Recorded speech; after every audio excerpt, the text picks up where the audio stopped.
Hi friends, అందరికీ నమస్కారం. మనందరి మీద వినాయకుడి ఆశీస్సులు ఎప్పుడూ ఉండాలని మనస్ఫూర్తిగా కోరుకుంటున్నానండి. ఎవ్రీ ఇయర్ లాగే ఈ ఇయర్ కూడా మా వీధిలో వినాయకుడి సంబరాలు చాలా బాగా జరుగుతున్నాయి.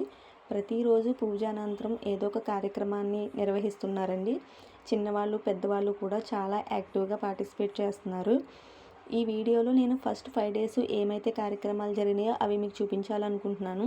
వీడియో ఎక్కడ స్కిప్ చేయకుండా పూర్తిగా చూడండి. నచ్చితే లైక్ చేసి షేర్ చేయండి. ఇంకా ఫస్ట్ మా వినాయకుడు విగ్రహం గురించి చెప్పుకోవాలంటే ధూళిపేట నుంచి తీసుకొచ్చారండి. దాదాపు 30,000 అయిందంట. అసలే వినాయకుడు చాలా క్యూట్గా ఉంటాడు కదా, దానికి తోడు వీళ్ళు కుందన్స్ తోటి డిజైన్ చేయించారు. ఇంకా డెకరేషన్ కూడా చాలా సింపుల్గా నీట్గా చేశారండి. ఆ స్పెషల్ లైట్స్లో ఆ కుందన్స్తో డిజైన్ చేయడం వల్ల వినాయకుడు ఇంకా చాలా దగదగ మెరిసిపోతూ చాలా బాగా కనిపిస్తున్నాడండి. ఫస్ట్ డే అంతా వర్షం కురుస్తూ ఉన్న కారణంగా పూజ కూడా కాస్త లేట్ అయిందండి. దాంతో ఏం చేశారంటే పూజ అయిపోయిన తర్వాత పిల్లల్ని కాసేపు డాన్స్ చేయమనేసి ఆ రోజుతో అక్కడితో ముగించేశారు. ఇంకా సెకండ్ డే పిల్లలకి గ్రూప్ డ్యాన్స్ కాంపిటీషన్ అనేది నిర్వహించారు. మినిమం గ్రూప్కి వచ్చి 3 ఉండాలి, అంతకన్నా ఎక్కువ మంది కూడా డాన్స్ చేయొచ్చు, కానీ ముగ్గురు తక్కువ కాకుండా చూసుకోమన్నారు. అలాగే పిల్లలు కూడా చాలా యాక్టివ్గా పార్టిసిపేట్ చేశారండి. ఇంకా కాంపిటీషన్ అయిపోయిన తర్వాత సరదాగా డీజే సాంగ్స్ అవి పెట్టి పిల్లలందరినీ కూడా డాన్స్ చేయమన్నారు. పెద్దవాళ్ళు కూడా ఇంట్రెస్ట్గా ఉన్నవాళ్ళు డాన్స్ చేశారండి. ఇంకా సెకండ్ డే కార్యక్రమాలు అక్కడితోటైతే ముగించారు. థర్డ్ డే వచ్చి మహా నైవేద్యం కాంపిటీషన్ అయితే పెట్టారండి. లాస్ట్ ఇయర్ కాలనీలో లేడీస్ అంతా అనుకుని 108 రకాల ప్రసాదాలు అయితే తీసుకొచ్చారంట.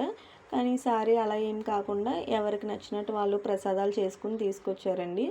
ఇంకా కాంపిటీషన్ అయిపోయిన తర్వాత చిన్నవాళ్ళ నుంచి పెద్దవాళ్ళ వరకు ఈ తంబోలా గేమ్ అనేది కండక్ట్ చేశారండి. అది టికెట్ వచ్చి 10 రూపాయలు పెట్టారన్నమాట. ఇంట్రెస్ట్ ఉన్న వాళ్ళు పార్టిసిపేట్ చేయమని చెప్పారు. ఫస్ట్ అయితే 20 రూపీస్ పెట్టారు. చాలామంది వద్దు చాలా ఎక్కువ అనేసరికి ఇంకా 10 రూపీస్ చేశారు. ఇక్కడ మహా నైవేద్యం కాంపిటీషన్ జరుగుతున్నప్పుడు వాళ్ళందరూ ప్రసాదాలు వరుసగా పెట్టేశారు కదా, 10 నుంచి 15 మంది పార్టిసిపేట్ చేశారండి. ఆయన ఒక్కొక్కటి మూతలు తీసి చూపిస్తున్నారు ఏం ప్రసాదం తెచ్చారని చెప్పి. ఇంకొక అతను అంటే ఆ ఆలయానికి సంబంధించిన ఒక ఆయన ఆ వీడియోస్ అన్నీ తీసుకుంటున్నారన్నమాట. ఆ మెమరీస్ అన్నీ కలిపి తర్వాత ఒక ఏవీ కింద చేద్దాం అనుకుంటున్నారు. సో ఇంకా ఆయన అన్ని ప్రసాదాలు చూపిస్తూ ఉన్నారు.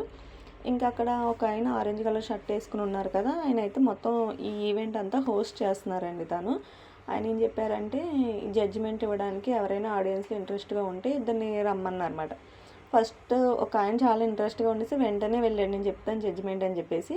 ఆయన ఒకసారిగా వెళ్ళి ఆ ప్రసాదాలన్నీ చూసి వచ్చేసి నేను ఏమన్నా అన్నాడండి. ఎందుకంటే అక్కడ అన్నీ స్వీట్సే ఉన్నాయంట. సో నాకు స్వీట్స్ తింటే ప్రాబ్లం అవుతుంది అని చెప్పేసి ఆయన ఇంకా వెనక్కి తగ్గేశాడు. చాలాసేపటి వరకు ఎవరైనా జడ్జిమెంట్ ఇస్తారా అంటే చాలా వెనకడిగా వేశారండి. చివరికి 2 లేడీస్ అయితే వచ్చారు జడ్జిమెంట్ ఇస్తా అని చెప్పి. కండిషన్ ఏంటంటే వాళ్ళు అక్కడ కాంపిటీషన్లో పార్టిసిపేట్ చేసే వాళ్ళు అయ్యి ఉండకూడదు, వాళ్ళ ప్రసాదం అక్కడ ఉండకూడదు అని చెప్పారు. ఇంకా ఆయన కన్ఫర్మ్ చేసుకుంటున్నారు అన్నమాట, ఆమె ప్రసాదం ఉందా లేదా, మీ పేరేంటి, జడ్జిమెంట్ అది ఇస్తారా జెన్యున్గా అని అడుగుతుంటే నేను చాలా జెన్యున్గా ఇస్తానండి, నాకు ఎటువంటి పార్షియాలిటీ లేదు అనేసి ఆమె చెప్తుందన్నమాట. అంటే మేబీ ఆమె ఫ్రెండ్స్ కూడా అయ్యి ఉండొచ్చు కదా అని అంటే లేదండి నేను టేస్ట్ ప్రకారం ఇస్తానని చెప్పి ఏదో ఇంటర్వ్యూ చేసినట్టు చేశారండి ఆమెను చాలాసేపు. ఆమె కూడా ఓపికగానే సమాధానం చెప్పారులే. ఇంక తర్వాత ఇంకొక ఆమె కూడా వచ్చారు. ఇంకిద్దరు కలిసి జడ్జిమెంట్ అయితే ఇచ్చారండి. తర్వాత ఇంకా అది అయిపోయిన తర్వాత తంబోలా గేమ్ అయితే కండక్ట్ చేశారు.